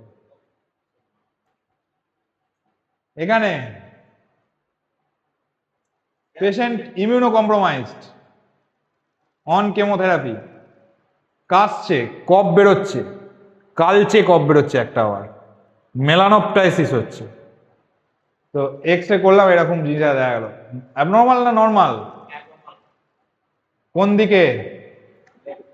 লেফটে। তাই লেফটে এখানে একটা অপাসিটি আছে। অপাসিটিটা কিরকম বলা যাবে? হ্যাঁ, ওয়েল ডিফাইন্ড একটা অপাসিটি, তাই তো, রাউন্ড অপাসিটি।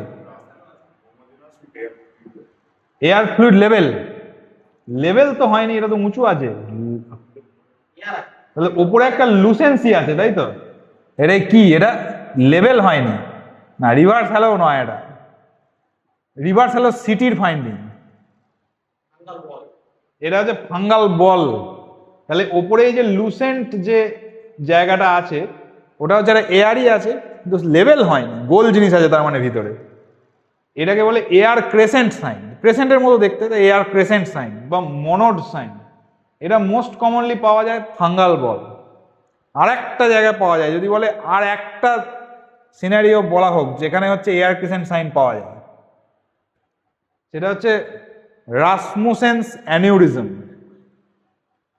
যে ক্যাভিটির মধ্যে যে আনসাপোর্টেড পালমোনারি ভেসেলস গুলো থাকে, যখন ক্যাভিটি হয়ে গেছে, মাঝে ভেসেলস গুলো তো সাপোর্ট হারিয়ে ফেললো, কিন্তু যেগুলো আর্টারি, পালমোনারি আর্টারি, তার গায়ে তো ইলাস্টিন আছে, ওগুলো সহজে নষ্ট হবে না, উইক হয়ে গেছে কিন্তু নষ্ট হয়নি, ওগুলোই ছিঁড়ে গিয়ে চূড়ান্ত হিমোপটিসিস হবে। যদি হিমোপটিসিস না হয়, যদি বেঁচে থাকে, তাহলে হচ্ছে আস্তে আস্তে ওগুলো ফুলে বলের মতো হয়ে যায় ক্যাভিটির মধ্যে। Unsupported pulmonary vessels in a cavity causes pseudo aneurysm, সেটাকে রাসমুসেন্স অ্যানিউরিজম বলে। কি যদি রাসমুসেন অ্যানিউরিজম হয়, এম্বোলাইজ করতে হবে। যদি মানে কোয়ালিটি অফ লাইফ ডিগ্রেড করছে এমন হিমোপটিসিস হয়। সিটি স্ক্যানে গিয়ে, হ্যাঁ, এবার হচ্ছে পশ্চাৎ চেঞ্জ করলে ফাঙ্গাল বল হচ্ছে পড়ে যাবে এগেন্স্ট দ্য গ্র্যাভিটি। সেটা সিটি করতে হবে না, তুমি একটা ডিকিউবিটাস এক্স রে করলেই বোঝা যাবে যে ফাঙ্গাল বল পড়ে যাবে, আর রাসমুসেন অ্যানিউরিজম পড়বে না, ও অ্যাডহেয়ার থাকবে একটা জায়গাতেই। আর সিটি করলে বোঝা যায়, সিটিতে মানে রাসমুসেন অ্যানিউরিজম এনহ্যান্স করবে কন্ট্রাস্ট দিলে, ফাঙ্গাল বল করবে না। আর একটা হচ্ছে যে এই এয়ার ক্রেসেন্ট সাইন থাকা মানে মোস্ট কমন ফাঙ্গাস যে এটা করতে পারে, ফাঙ্গাল বল বলছি আমরা, কোন fungus? Candida, Aspergillus, most common.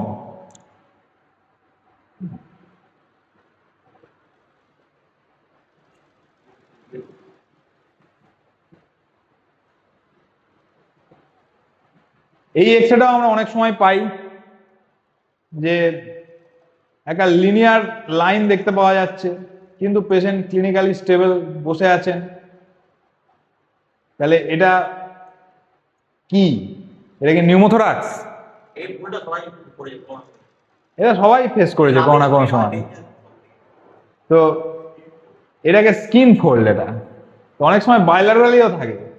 তো স্কিন ফোল্ড চেনার উপায়, এটা আসল।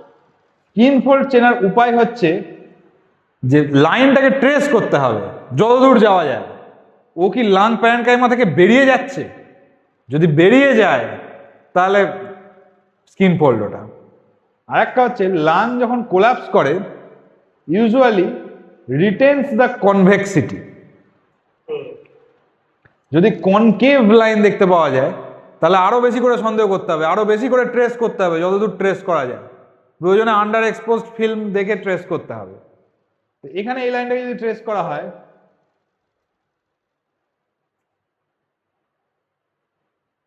বেরিয়ে যাচ্ছে কিন্তু বগলের মধ্যে দিয়ে, তো এটা কিন্তু স্কিন ফোল্ড।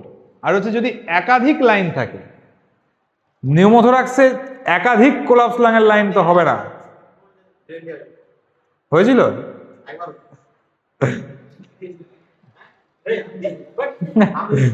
তো এটা স্কিন ফোল্ড। আর একটা বলছি যে মানে একটা আমি বলে রাখছি যেটা সহজ একটা বাস্তব অভিজ্ঞতার ভিত্তিতে, যে কাদের ক্ষেত্রে স্কিন ফোল্ড সাসপেক্ট করবে।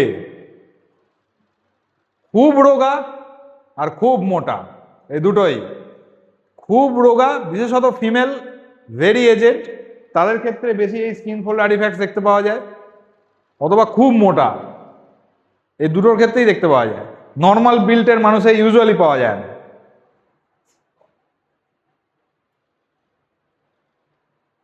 এটা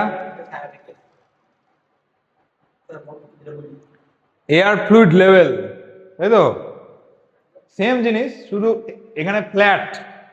যদি এটা হয়ে যায় তাহলে হচ্ছে সঙ্গে কিন্তু ফাউল স্মেলিং স্পুটাম বেরোচ্ছে, প্রোডাক্টিভ কাপ, হাই গ্রেড জ্বর আসছে, লাং অ্যাবসেস। এটা তাহলে অ্যাসপারজিলোমা রিলেটিভলি সাইলেন্ট হয়, ইনসিডেন্টাল ফাইন্ডিং হিসাবে পাওয়া যেতে পারে।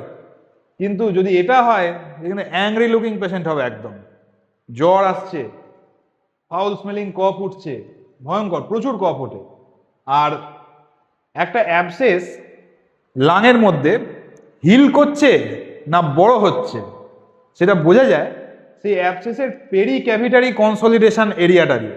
এত হট একটা জিনিস ওখানে বসে আছে, তার পাশে কিছু রেডিয়েট তো করবে, ও হিট রেডিয়েট করবে, তার আশেপাশে একটা পেরি ক্যাভিটারি একটা রিয়াকশনারি কনসলিডেশন তো হবে।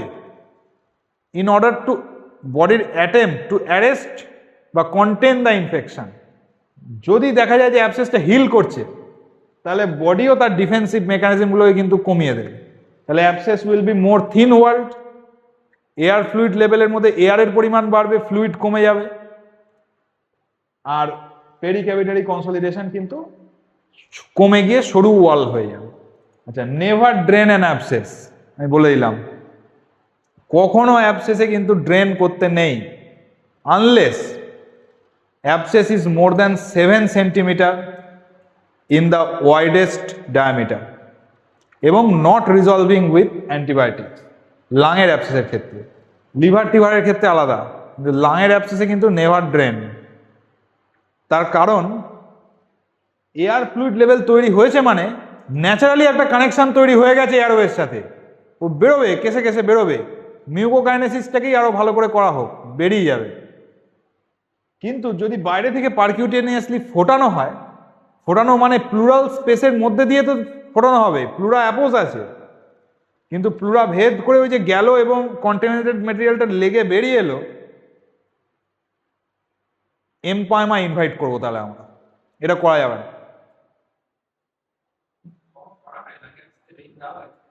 Extraordinary situations, more than 7 centimeter in the widest diameter, not resolving with conventional antibiotic therapy, তখন বা already there are some amount of empyema, city guided, USG guided, যেখানে দেখা যাবে সেখানে। আচ্ছা, এবার হচ্ছে লোকেশন অফ দ্য অ্যাবসেস। এইরকম একটা অ্যাবসেস আছে এখানে, মাল্টিপল অ্যাবসেস আছে অ্যাকচুয়ালি। এইটা কোন লোকেশনে হবে? হ্যাঁ, বল বল বল। না, এক্স রেতে আবার কিসের অ্যাক্সিলা, কিসের পিঠ, কিসের বগল, মানে হাইলামের লেভেলে। আমি বলেছিলাম যে হাইলামের লেভেলে কে থাকে? হ্যাঁ, apical segment of the lower lobe. এবার apical segment of the lower লোবই বা হতে হবে কেন? এটা তো অন্য জায়গাতেও হতে পারে, কিন্তু যখন এটা অ্যাবসেস তখন মনে রাখতে হবে যে মোস্ট ডিপেন্ডেন্ট যে পার্টগুলো সেখানেই আমাকে ভাবতে হবে, either posterior segment of the upper lobe অথবা apical segment of the lower lobe.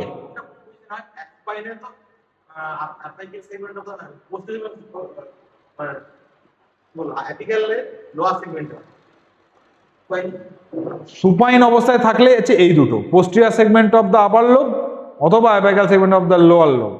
আর যদি বসে থাকা অবস্থায় হয় তাহলে বেজাল সেগমেন্টে হয়, বেজাল সেগমেন্ট লোয়ার লোব। আর নেক্সট বেস্ট ইনভেস্টিগেশন, এটার পরে যেটা অর্ডার করতে হবে যে কোথায় হয়েছে, এখন হয়তো সিটি করে নেবো আমরা, কিন্তু যদি বলা হয় যে কোথায় হয়েছে লোকেট করার জন্য নেক্সট বেস্ট ইনভেস্টিগেশন হচ্ছে একটা ল্যাটারাল ফিল্ম। ল্যাটারাল ফিল্ম করলেই একদম বোঝা যাবে যে কোথায় হয়েছে। হ্যাঁ হ্যাঁ, এই যে ল্যাটারাল, এই যে হাইলামের ওপরে পড়েছে, স্ট্রাকচারটা ডাইরেক্টলি ওভার দ্য হাইলাম, তার মানে এটা অ্যাপাইকাল সেগমেন্ট অফ দ্য লোয়ার লোবে পড়েছে।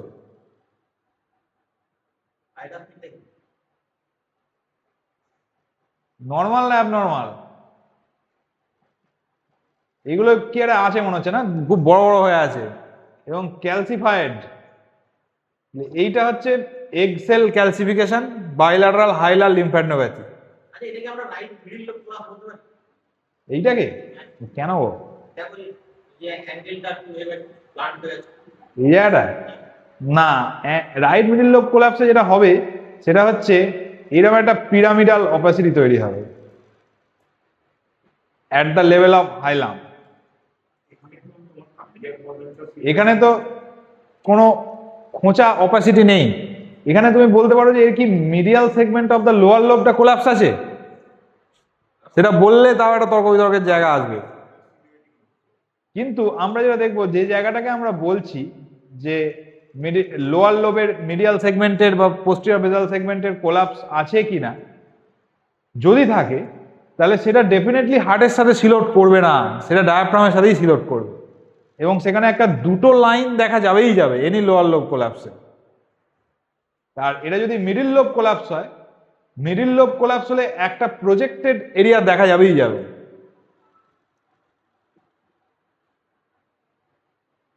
এটা কি লাং অ্যাবসেস, তাই তো? হ্যাঁ, হতে পারে লাং অ্যাবসেস, ভেতরে এয়ার ফ্লুইড লেভেল, শুধুমাত্র জলের মধ্যে যদি একটা কিছু পোকা বা সাপ ছেড়ে দেওয়া হয় তাহলে সেই রকম একটা অ্যাপিয়ারেন্স আছে। ওপরটা কিন্তু ফ্ল্যাট এয়ার ফ্লুইড লেভেল নয়, তাই তো?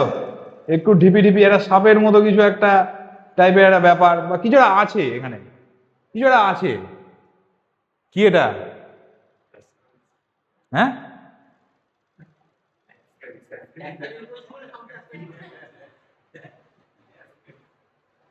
এটা হলো রাপচার্ড হাইড্রাটিড সিস্ট, সার্পেন্ট সাইন বলা হয় এটাকে, সার্পেন্ট সাইন। এই যে সাপ চড়ে বেড়াচ্ছে, সার্পেন্ট সাইন। এবার সার্পেন্টটা কে, মানে সাপটা কে? সাপটা হচ্ছে যে হাইড্রাটিড সিস্টের যে মেমব্রেনটা সেটাই কোলাপস করে গেছে ফেটে গিয়ে, জলটা বেরিয়ে চলে এসছে। জলটা এত রিয়াকশনারি অ্যালার্জিজেনিক যে আশেপাশে একটা কনসলিডেশন তৈরি হয়েছে, ডেফিনেটলি। আর একটা দুটো আছে। আচ্ছা, এবার হচ্ছে এটাও রাপচার করেছে, ওই মেমব্রেনটাই কিভাবে আছে তার উপর অনেক রকম নেম সাইন। এখানে মনে হচ্ছে পদ্ম ফুল ফুটে উঠছে, ওয়াটার লিলি সাইন, বিখ্যাত, মানুষের মুখে মুখে ঘোরে এগুলো। এই তো, এই যে উঠছে কুঁড়িগুলো আস্তে আস্তে,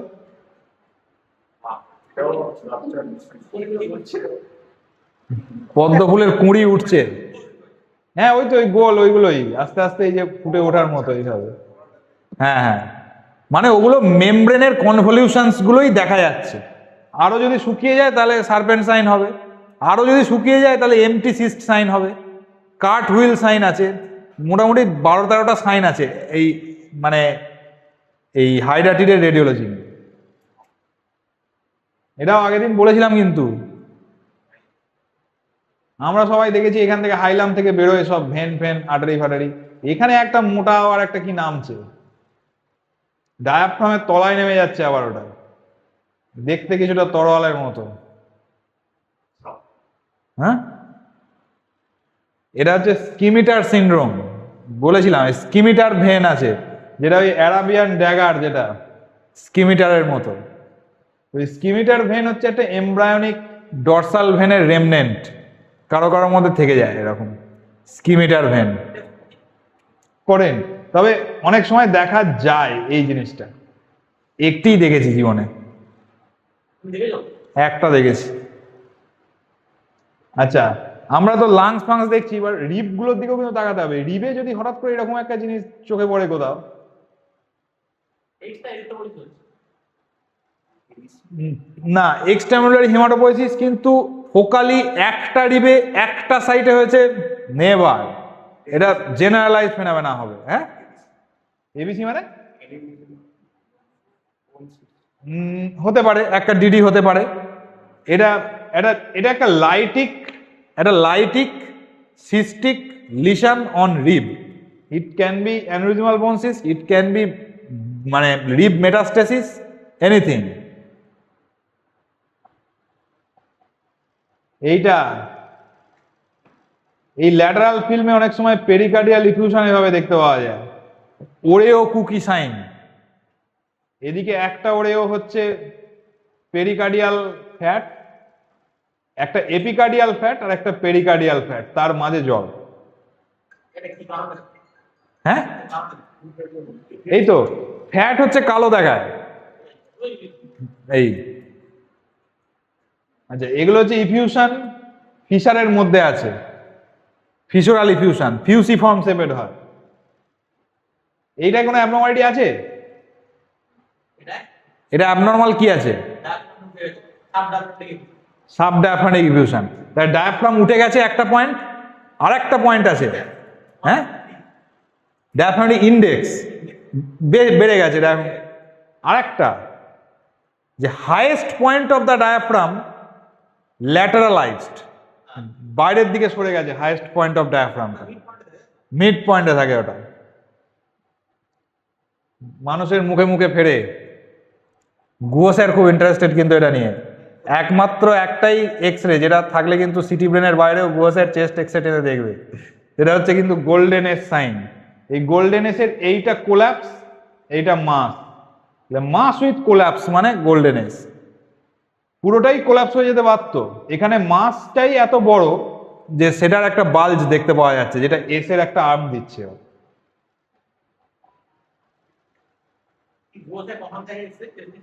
যদি গোল্ডেন এস থাকে তাহলে একমাত্র এক্স রে বার করে কিন্তু এক্স রে নিয়ে আলোচনা করবে।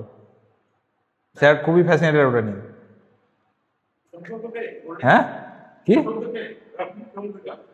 এটা মানে পালমোলজি ওয়ার্ডে মুখে মুখে ফেরে গোল্ডেনের।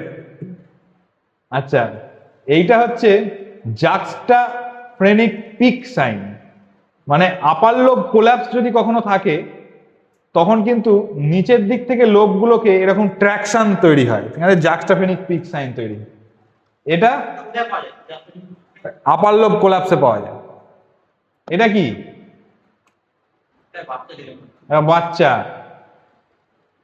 বাচ্চার এইখানে কি এয়ার ফেয়ার চলে এসছে, ট্র্যাকিয়ার আশেপাশে, এখান দিয়ে হাওয়া টাওয়া চলে যাচ্ছে। নিউমোমেডিয়াসিনাম, কন্টিনিউয়াস ডায়াফ্রাম সাইন।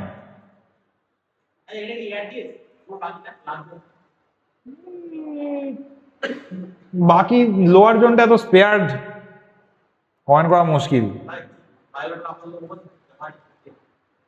বায়োলাটারাল আপার লোব অবশ্যই বলবো, কারণ বাকি ক্লিনিক্যাল কনটেক্সট দেখতে হবে। জাগ হ্যান্ডেল সাইন আগের দিন বলেছিলাম, অনেকেরই কিন্তু দেখতে পাওয়া যায় এটা, কিন্তু দেখতে পাওয়া গেলেই হবে না, একটা মোটা হতে হবে। তবে এটার উইডথটা যেটা বলে যে যদি 1.5 সেন্টিমিটারের চেয়ে বেশি হয় তখন হচ্ছে কিন্তু এটা জাগ হ্যান্ডেল বলা যাবে। এই দুটোর মধ্যে পার্থক্য আছে তো কিছু? দুটোতেই ডায়াফ্রামের তলায় গ্যাস শ্যাডো দেখা যাচ্ছে, একটা চিলারিটি, একটা চিলারিটি নয়, এটা হস্ট্রেশন দেখা যাচ্ছে বলে। আচ্ছা, এইটাকে বলতে পারবে যে এখানে তাদের দুটো লাইন কেন দেখা যাচ্ছে? একটা কিন্তু সার্ভিস গ্যাস, একটা গ্যাস আমরা দাম। না, এটা হচ্ছে ডায়াফ্রামের দুটো কুপুলা পিছনে পিছনে দেখা যাচ্ছে, মানে পিছনের দিকের কিউপুলাটা দেখা যাচ্ছে।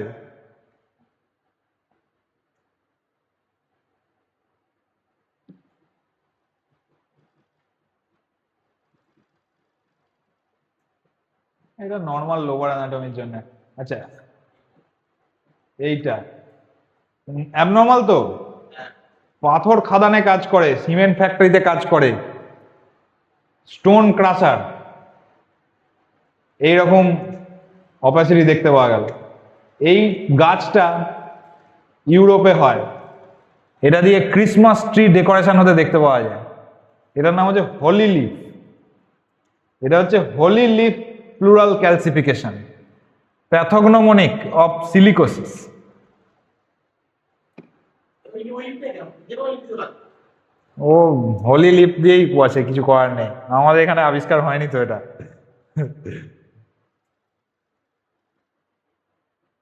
মোমবাতি থেকে মোম গড়িয়ে পড়ছে, ঘন মোম গড়িয়ে পড়ছে, প্লুরাল গা দিয়েই গড়িয়ে পড়বে অবশ্যই। সুতরাং plural calcification, dripping candle wax calcification, dripping candle wax. তাহলে হলি লিফ আর ড্রিপিং ক্যান্ডেল ওয়াক্স দুটোই কিন্তু প্লুরাল ক্যালসিফিকেশন, প্যারেনকাইমাল নয় কিন্তু। আরেকটা জিনিস মনে রাখা দরকার, যে যাহাই হলি লিফ তাহাই dripping calcification, dripping candle wax অনেক সময় হয়ে যায়। এন্ড অন ভিউ থেকে হয়তো হলি লিফ, ল্যাটারাল ভিউ থেকে করলে ড্রিপিং ক্যান্ডেল ওয়াক্সের মতো লাগবে। সুতরাং এগুলো প্লুরাল ক্যালসিফিকেশন। এগুলো অ্যাড্রেস পাই, অ্যাড্রেস অ্যাসবেস্টোসিসও হয়, কিন্তু সিলিকোসিসে সব থেকে বেশি হয় প্লুরাল ক্যালসিফিকেশন। অ্যাসবেস্টোসিসে গ্র্যানুলোমা তৈরি করে নেয়। আচ্ছা, এইটা ওই যে ক্যাপিলারি অ্যাকশনটা নষ্ট হয়ে গেছে, তাহলে এখন হচ্ছে এটা হাইড্রোনিউমোথোরাক্স। হাইড্রোনিউমোথোরাক্স ল্যাটারাল ভিউতে এইরকম দেখা যায়। ল্যাটারাল ভিউটা আমি দেখিয়েছি, তার কারণ অনেক সময় হাইড্রোনিউমোথোরাক্স এবং লাং অ্যাবসেসের মধ্যে একটা পার্থক্য, একটা কনফিউশন তৈরি হয়, যারা এটাকে হাইড্রোনিউমোথোরাক্স না না লাং অ্যাবসেস। সেক্ষেত্রে কিন্তু ল্যাটারাল ভিউ করলে হাইড্রোনিউমোথোরাক্স কিন্তু পুরো এন্ড টু এন্ড লাইনটা দেখা যাবে। লাং অ্যাবসেস হলে হয়তো কোথাও একটা এসে থেমে যাবে, সম্ভাবনা খুব বেশি। ঠিক আছে, চল, অনেক হয়েছে। তো হ্যাঁ, বাকি থাকবে না না, কিচ্ছু বাকি থাকবে না, একটা বাকি থাকবে। হ্যাঁ হ্যাঁ, এই বড় কি বলে স্যার?